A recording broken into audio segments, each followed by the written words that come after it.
أرواحنا مشتاقة تهفو إلى لقيا الرسول.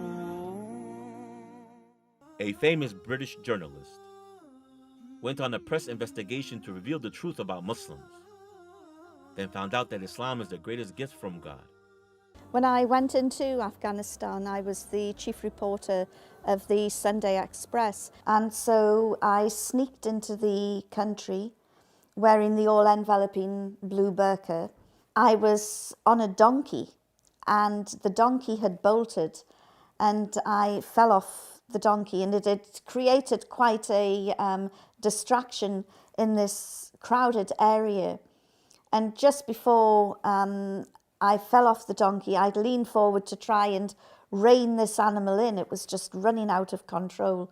And the one piece of equipment that I had taken into Afghanistan, a camera, fell out of the folds of my burqa, right into the passing view of a Taliban soldier. He saw this. I was held for 10 days, first in Jalalabad and then in Kabul. It was a terrifying experience, but it also gave me an insight into Islam. And I realized that as a journalist, I couldn't write with any authority about affairs in the Middle East or Asia or anywhere in the Muslim world without knowing more about Islam.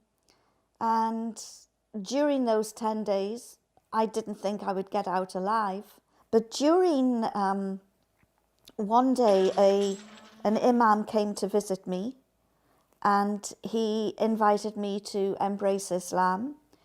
And I said to him I couldn't make such a life-changing decision while I was in prison, but if he let me go, I would read about Islam, I would study the Holy Quran. I would have promised anything just to get out of this prison. And he smiled and got up and left, and then I was told, "You're going home."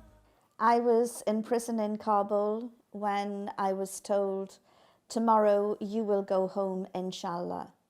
And I said, "What is this inshallah you put on the end of every sentence, because it never happens?" And of course, I now know, God willing. And the next day, even though the war had already started and Britain and America had unleashed all of these bombs on the capital, they were as good as their word, and they took me back to the Pakistan border, and I crossed over. When I did get home, some days later, I thought about the whole experience, and I thought, you made a promise, you should really try and keep it, even if it was under duress. Before I even picked up the Quran, I believed that Islam promoted violence, the subjugation and oppression of women.